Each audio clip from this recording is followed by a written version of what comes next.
It's time for you na maligo na. Nung isang araw ko nakausap niya sarili niya. Ano kayang susunod niyang kakausapin? Alien? Oh, dali! Yakap lang, hindi angkla. Ano ba yan? Pasado ba sa taste nyo? Yung tatay ni Jowa? Ang gwapo, ang linis. Correct. Tignan mo pa lang, parang ang bango-bango na. Kaya, check din sa akin. Dad, let me explain. Sobrang disappointed ako sa'yo. Sa susunod, hindi na kita papatawarin pa sa gagawin mo. At baka hindi na kita kilalanin pa bilang anak ko. Naintindihan mo? Ano ba kasi talaga nangyayari sa inyo ng kuya mo? Hindi mo ako maintindihan, Jowa. Hindi rin nila ako maintindihan. Bok! La,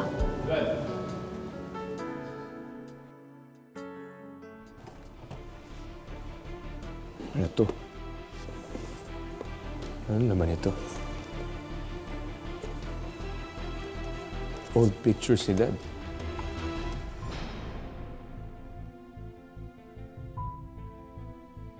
Sino tong babaeng tong sunog ng mukha katabi ni Dad? Charles?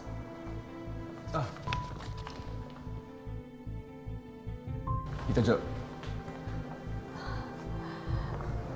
Anong ginagawa mo sa akin yung box na yan eh?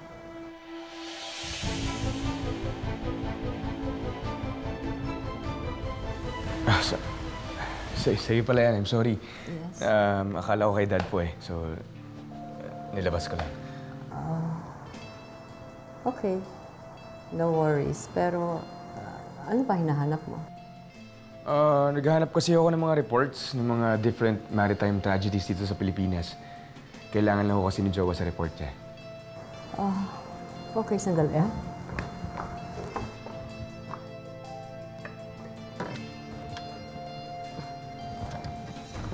I think ito ang hinahanap mo. Nandito lahat ng records ng maritime tragedies long time ago dito sa Pilipinas. Thank you, Tita Jo. Malaking tulong to para kay Jowa. You're welcome. Okay. Kung may kailangan ka pa o tanong, anytime, just let me know. Sige.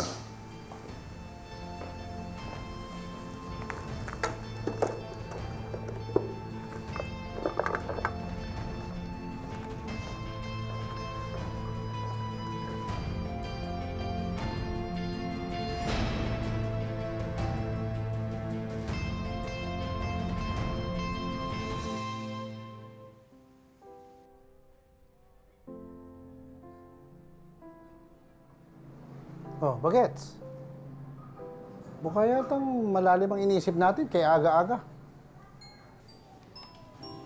Wala, Paps. Naisip ko lang po yung mag-ina ko po.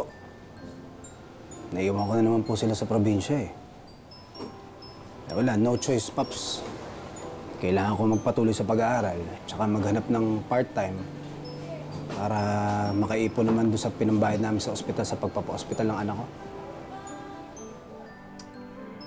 Ay, ganyan talaga ang buhay. Minsan, kinakailangan nating mamili para sa pamilya natin.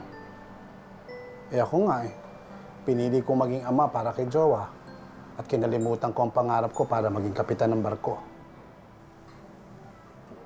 At maging si Victoria. Yeah. Tsaka Kuya Bagets, willing din po kami magtulong sa inyo. This day, naghanap kami ng work, no? Mag-apply kami ng trabaho. Tama. Tutulong rin kami, Kuya Bagets, para may pambayad ka sa pagpapa-hospital ng anak mo. ano man? Basta tulong-tulong tayo para kay Kuya Bagets. Yes. Yun! Yo, saan pala ikaw papunta? Ang aga-aga eh. Hindi kailangan ko po kasing puntahan si Ma'am Alona kasi magre-research po ko para dun sa report namin. Ganun ba? O, mag-ingat ka, mainit sa labas, ha? Opo. Huwag kang papatuyo ng pawis, Jowa, ha? Okay po. Thank you po. Tuyo, Paps.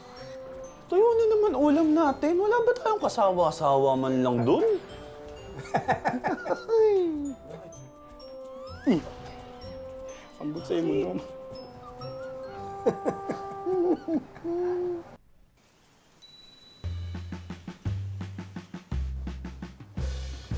Good morning, madam.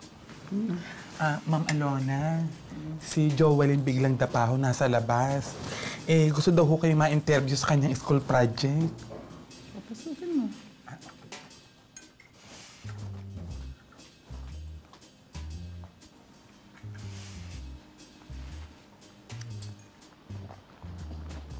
Hi, ma'am. Good morning, ma'am. Well, it is you. Sit down.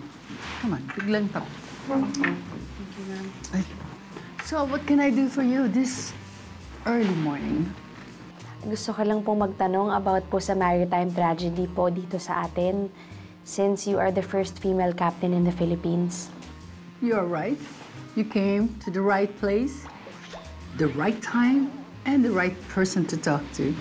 As a matter of fact, the title wouldn't be mine if not for Captain Josephine de la Cruz. Ma'am, sino po si Captain Josephine de la Cruz? She's my rival, but not anymore. She's gone, evaporated. She's actually the cause of this maritime tragedy here in the Philippines.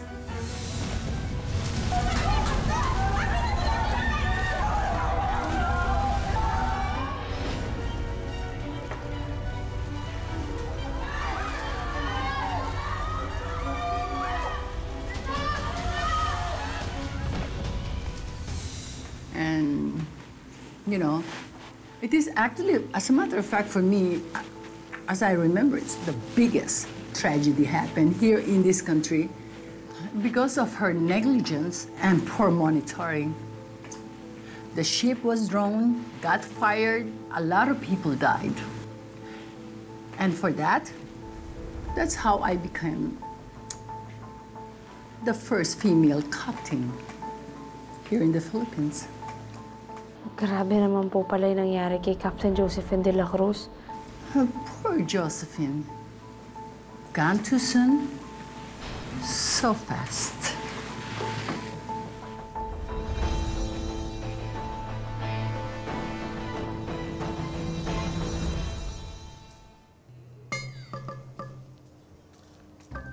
Junjun! Pabili nga ng kape. Ano pa yung gusto nyo? In 3-in-1 o in 2-in-1? Gusto ko yung stick to one. Para ako lang at wala ng iba. Wow, Pops. Kaya ko pa tutumugot. Wala naman po kami ditong stick to one eh. Meron kami dito decaf. Decaf? Opo. Yung hindi ka papagpalit sa iba. O baka gusto nyo ingkapin barako. Alam ko yan. Yung matapang para handa akong ipaglaban. Hindi po. Kasi ang love life nyo ay mapait. Ang dami mong sinasabi. Hindi na, sige na, kahit anong kape na lang nandyan. Yun na lang. Paps ang kape. Nakapag-nervous. Pero hayaan mo na yun. Kasi kape na lang naman na nagpapatibok ng puso ko. Haluan nyo na po ng gatas. Kasi ang gatas ay nakapagpalakas. So, ibig sabihin, ang gatas na nagpapalakas ng nerbiyos. Aba, pinatay mo na agad ako, Junjun. Ayoko na nga. Sige nga, bigyan mo na lang ako ng soft drinks. Soft drinks? Parang lab. Minsan zero. Minsan sakto. Hugot na naman. Ayoko na nga ng soft drinks. Ano lang po gusto nyo? Gusto ko? Lahat naman ang gusto ko. Ayaw naman sa akin.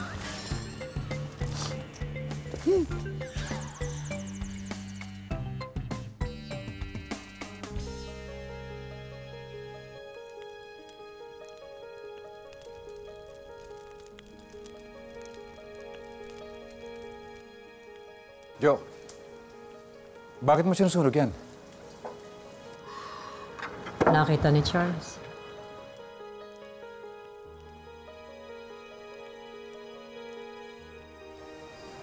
huwag kang magalala. Sa laki ng ipinagbago ng mukha mo, nasisiguro kong hindi ka niya makikilala.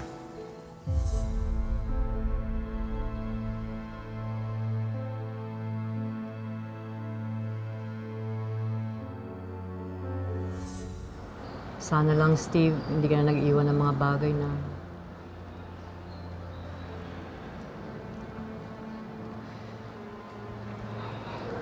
Hindi ko na kayang balikan pa yung mga nangyari sa akin.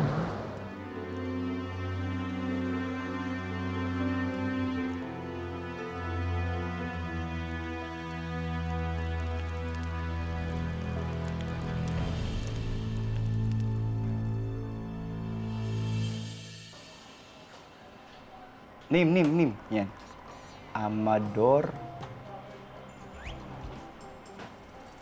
3. Uy! 3. Ginagawa niyo, mukhang busy-busy kayo dyan, ha? Kuya Bagets, mag-a-apply kasi kami ng work, kaya gumagawa kami ng resume. Talaga? Anong resume? Resume? Yun ang tamang basa dun, di ba? Ikaw talaga, Amay. Alam mo, anak ka ba ni Mama Ro? Mama mo ba siya? Sino si Mama Ro? Nagmamarunong ka na naman, Dong. Resume kasi ang basa dyan. So, ang consume. Ang assume. Okay mo? Sino mas mali sa atin ngayon? Submission ko sa imo, Dong, eh. Oo nga naman, Gary B. May point nga naman si Amay. Tama ka doon. Ay, naku, mas lalo nyo nililito ang utak ko, eh. Bahala nga kayo, bibili na ako ng biodata. Halika, Amay. Tulungan kitang gawin ang resume mo. Yan.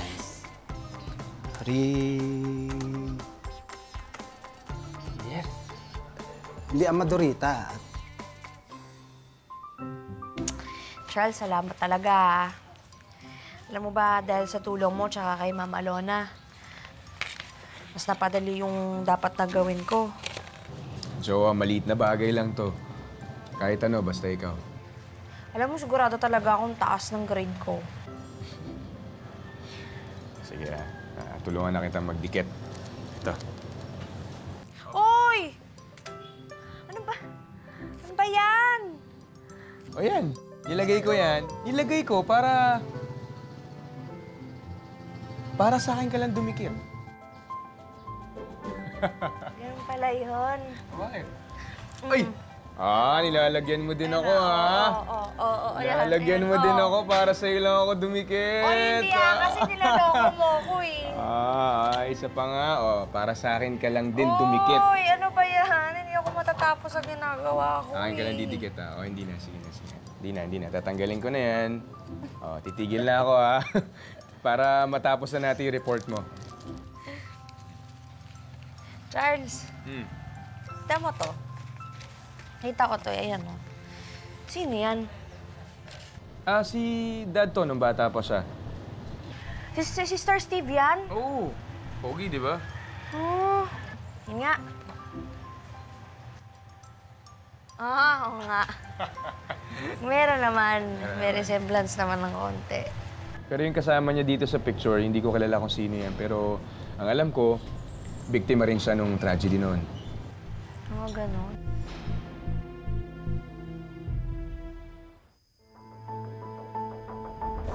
Bilisan mo nyo. Bilis. Baka mamaya may makakita pa sa atin dito. Konting bilis.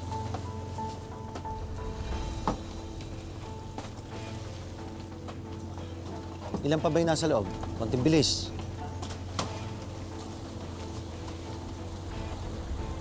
Si Mr. Yuan yun, ah. Wala ka nang ligtas ngayon, Mr. Yuan. Hindi mo na ikakaila yung mga kasamang ginagawa mo.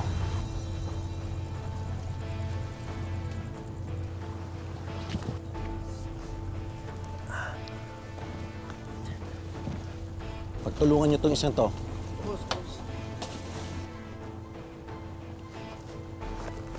Mga Bok, nandito tayo ngayon, masasaksihan nyo kung paano nila sinisira yung karagatan. Lalo na nung isang may-ari ng kumpanya dito. Siya ang dahilan kung bakit nasisira yung mga karagatan natin. At nilalaso nila yung dagat dahil sa chemical waste na tinatapon nila. Ipapakita ko sa inyo.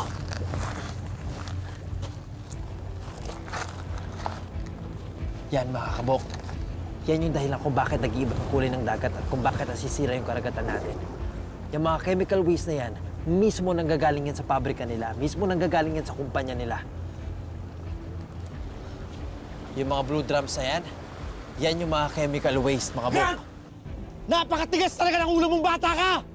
Mr. Yuan! Hindi mo na ikakaila yung mga kasamaang ginagawa mo! Dahil libo-libong mga tao nakakakita sa'yo sa mga kasamaang ginagawa mo! Ganun ba? Paulan ng bala yan!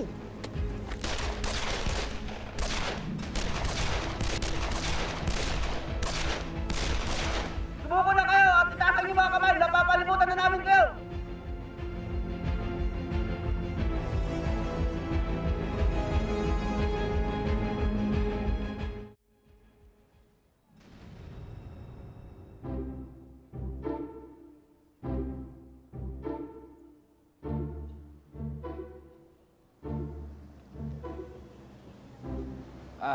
Kuya, pwede ba ako mag-apply bilang crew dito? Ay, pwede. Asan yung resume mo? Ito. Resume? Tama pala si Garby.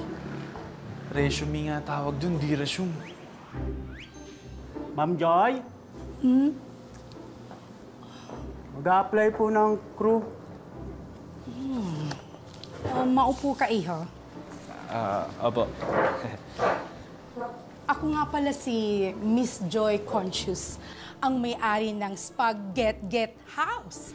So, mag-a-apply ka bilang crew. Amador? Opo. Bale, 3 Amador po yun pag sinama niyo po yung middle name ko. Hindi obvious. Tsaka, ano to? Sa sex, nakalagay NE. Ano yun? Kahit NA pang nilagay mo, ang labo pa rin. Totoo naman po kasi no experience po ako since birth. Alam mo, mabuti na lang cute ka, nakakagigil ka. Ano nga ulit ang nickname mo? Amay po. Amay na lang po. Walang labis, walang kulang. Amay, tawagin mo na lang akong Joy. Tanggap ka na sa trabaho. Tanggap na po ako? Oo. Ay, Cute ka eh. talaga po. Salamat po, Miss Joy. Ang cute mo kasi. Thank you po.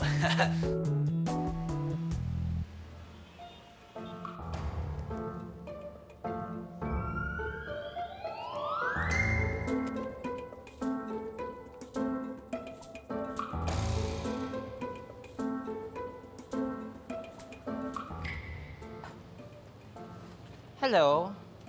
Hello. Ako nga pala si Sir Tonyo. Gusto mo ba bumili ng cellphone? Hindi po. Meron pa ako cellphone, 5110. Okay Very good. So, hindi ka ba nagtatrabaho? Hindi po. Pero, yun nga po, naghahanap po ako ng work. So, hindi mo gustong hindi makapasok dito? Ay, hindi po. Gusto ko pong makapasok po dito. Pwede po ba ako maging model ng hindi mobile? Pwede naman. Sa itsura mo yan, sigurado maraming bibili ng hindi mobile. Baka naman hindi mo kayanin magtrabaho dito. Hindi po. Kayang-kaya ko po yung trabaho dito. Ako pa, Bisaya ito eh. Sige. Tanggap ka na. Pwede kaya na ba magsimula ngayon? Stop! Yan ang bawal na bawal mo sabihin dito. Kalaban natin yun. Saan kalaban? Kalaban natin yun, okay? Sa hindi mobile? So hindi natin pwedeng magbanggit ng any brands here, okay? Naintindihan mo ba? Hindi po. Naintindihan ko po. Sorry, may paghawak na tayo. So, kukunin ko lang yung uniform mo and pwede ka na magsimula bukas. And welcome to Hindi Mobile! Salamat! Salamat. Welcome to Hindi Mobile.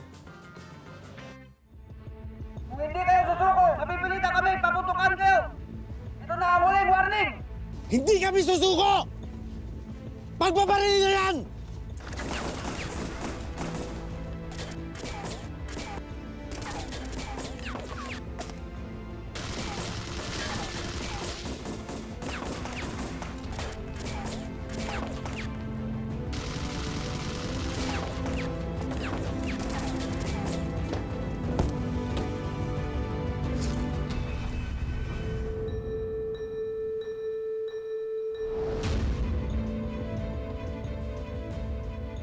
Tayo, puto! Suko na ako!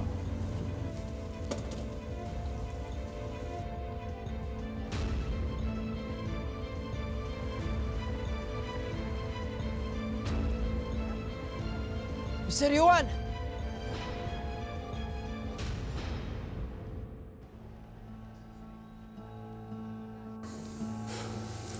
Bok, mabuti naman, buhay ka. Napanood ko yung live video mo eh. Kinabahan ako. Kala ko nabaril ka na. Bigla kasing nawala eh.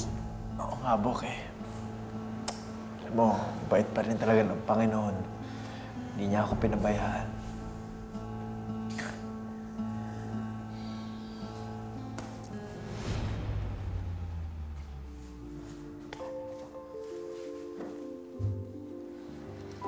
Dad.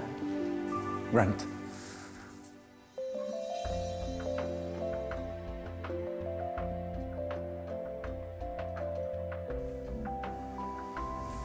Masaya ako makitang ligtas ka.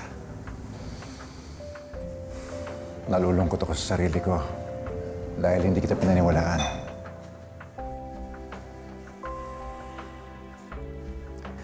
I'm sorry sa mga nagawa ko. Tama ka.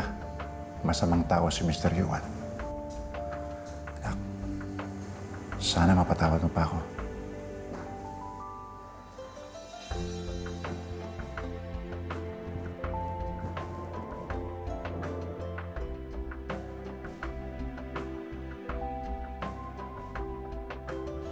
Dad, kahit ano pong mangyari, mahal na mahal ko po kayo ni Kuya.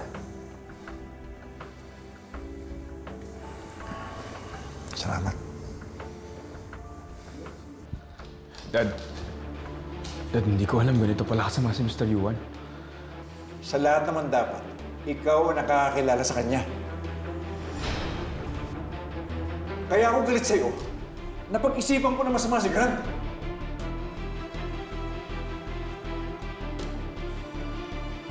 Tayo na.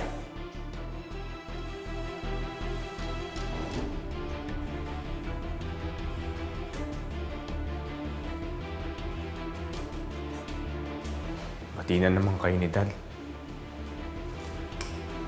Puro na lang ikaw. Kailangan mo mawawala sa buhay ko.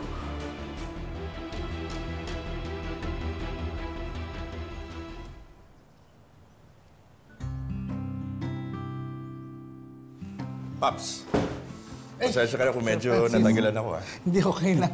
Pero salamat sa pagpunta mo.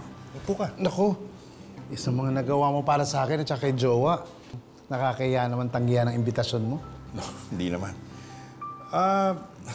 Kasi Paps, nung nasa perya tayo, naudot kasi yung pag-uusap natin, gusto ko lang sanang tanong sa'yo, ano ba yung importanteng sasabihin mo sa akin tungkol kay Joalyn?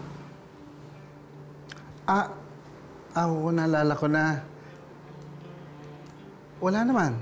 Parang sasabihin ko lang sa'yo na naging malapit na kayo sa isa't isa ni Jowa. Yun. Oo. Alam mo ba, parang anak na ang turing ko kay Jowa. Bagong pasok pa lang siya dito sa akin, napakagaan na kagad ng loob ko sa kanya. Oo, ganun talaga yung batang yun eh. Wala naman kasing negative vibe sa kanya eh. Marami siya nakakagaanan ng loob. Tama ka dyan. Sir Francis? Wala, meron lang akong gustong tanong sa'yo, pero sana huwag mong masamain. Hindi. Okay lang. Ano yun? Okay lang. Ano yun? Wala, kasi nakita ko naman na naging malapit ka sa anak ko. Naisip ko lang, anong nangyari dun sa anak niyo ni Ma'am Alona? Ano anak? Wala kaming anak ni Alona. Wala kaming anak ni Alona. Bakit mo ba naitanong yun? Wala kayong anak ni Ma'am Alona? Pero di ba nagkaroon ka ng dawan?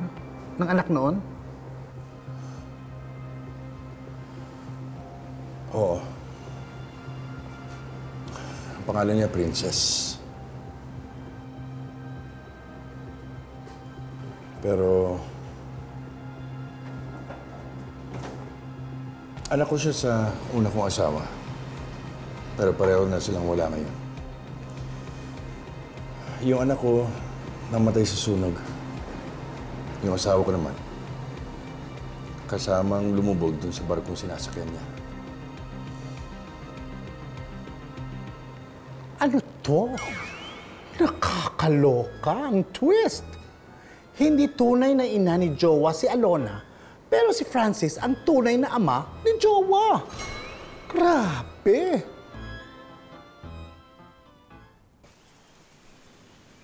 Base, napaka-good ng morning natin ngayon kasi Yeah. marami tayong good news. Alam mo Oo nga. ako, natapos ko na yung report ko para mamaya. Talaga? Oo. Ako rin, may trabaho na ako every weekends. Nakatanggap akong crew dun sa pinapasukan kong Spaghetti Get House. Oh, Oo. galing ah. Ayos yan. Paano yung sayo mo doon? Paano yung sayo mo dun? 5, 6, 7, Sayo 8. doon, di.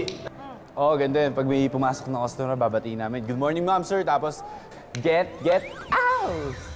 Parang tinatakot mo yung customer eh. Hindi, Jowa. Amay, hindi lang ikaw yung natanggap. Pati ako natanggap pagiging model sa Hindi Mobile. Dapat dito yung cellphone, no? Tapos nakasmile ka. Hindi mobile, ha? Hindi mobile. Okay Ako, alam niyo naman, siyempre yung good news ko, okay na si Siopaw ko. Tsaka magkakasama na tayo, mga base. So, di ba? Ano naman, tama. At nandito na rin kami! Okay. Ano, may good news ka ba para sa amin? Ako, may good news ako. Alam nyo, nagkaayos na kami ng dad. Tapos, naniniwala na siya sa akin. Napatunayan ko na tama lahat ng sinasabi ko. Masaya ako para sa'yo. Hindi, sa ating lahat. Ako, masaya ako para sa ating lahat. Tingnan nyo, lahat kayo nakasmile, di ba? Parang lahat may good news talaga, di ba? Tama. Jowa, pasensya ka na dun sa pinasal ko nung nakarang araw, Alam nyo, okay lang yun. Importante, lahat tayo may good news, di ba? Kaya Si okay lang wala eh. Okay na yun, may good news ako. Dahil may good news siya. Okay na yun. Tara na. Book kami. Ito talaga yung kumpleto. Kumpletong Kompas Company ito. Uy. Alam mo ba? Jowa. Kompas Company, magsimula na tayo. Jowa yung biglang dapa, ikaw mauna mag-report. Punta ka na rito sa harapan. Sir, yes, sir. Siguro naman, sa loob ng 1 linggo, nakapaganda kayo. Sir, Oh, ano pong handa? Ano po yung okasyon? alam mo ikaw, Amador? Matalino pa pito sa'yo eh.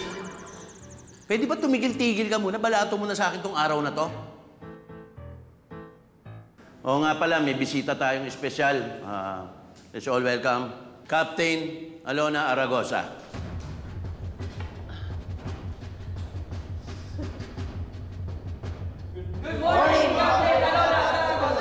Good morning, students. You may sit down now. Ma'am, dito pa, pwede pumesto po kayo. Sige. Thank you. Si Captain Aragosa ay manonood sa mga gagawin ninyo at siya rin na magbibigay ng grado sa inyo sa mga trahedyang inihanda nyo. Biglang dapa, magsimula ka na. Yes po. Ang report ko po ay tungkol sa maritime tragedy noong 1999. Yun po yung taon na pinanganak ako. 20 years ago na po ang nakalipas mula nung paglubog ng barko.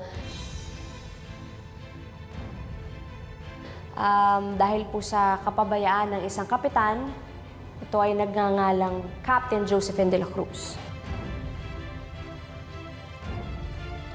Lumubog ang barko dahil may sumabog dun sa may engine room.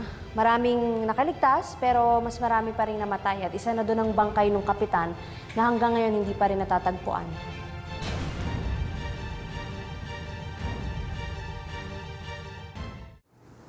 Paps, okay ka lang ba? Ay, Sorry, oo. Okay lang ako. Hindi, napansin ko kasi bigla ka natahimik eh. Wala naman. Parang bigla lang akong nalungkot dun sa nangyari sa anak mo tsaka sa asawa mo. Kasi siguro kung sa akin nangyari yun, baka nabaliw na ako. Well, actually, during those times, muntik na rin ako masira ng ulo. Pero dahil sa tulong ng Diyos, talampasan ko lahat ng yun. Pati na rin sa tulong ni Alona. Tama. Salamat nga kay Ma'am Alona. Pero, wala kayo talagang anak ni Ma'am Alona? Wala. How I wish na meron nga kami anak. Para kahit na papano, maibsan yung pangungulila ko sa namatay kong anak. Pero, wala talaga eh. Pero ikaw, napakaswerte mo. Dahil may anak kang si Joalyn. Isang mabuting bata, mabait, magalang, masipag, maganda. Sino ang tunay na magulang ni Jowa? Si Francis Aragosa.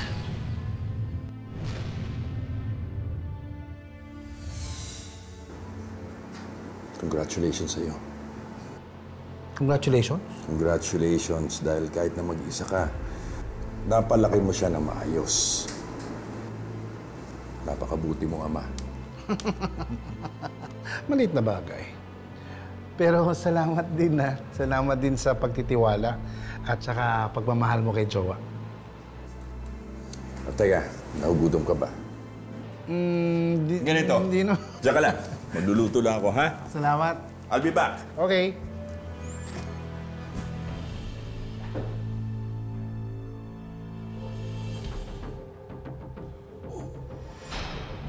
Oh my!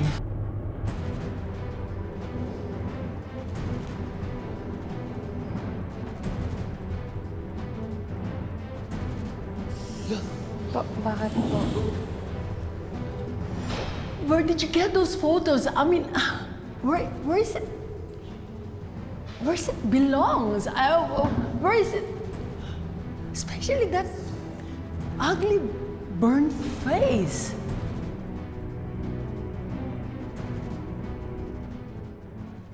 Biglang dapa? Are you going to answer me, or you're just going to stare at my beauty?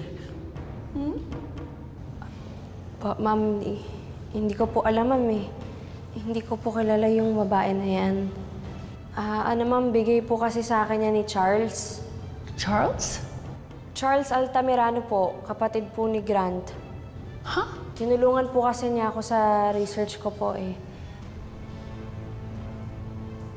Why does Altamirano has those photos in their files? Are they keeping it as secret?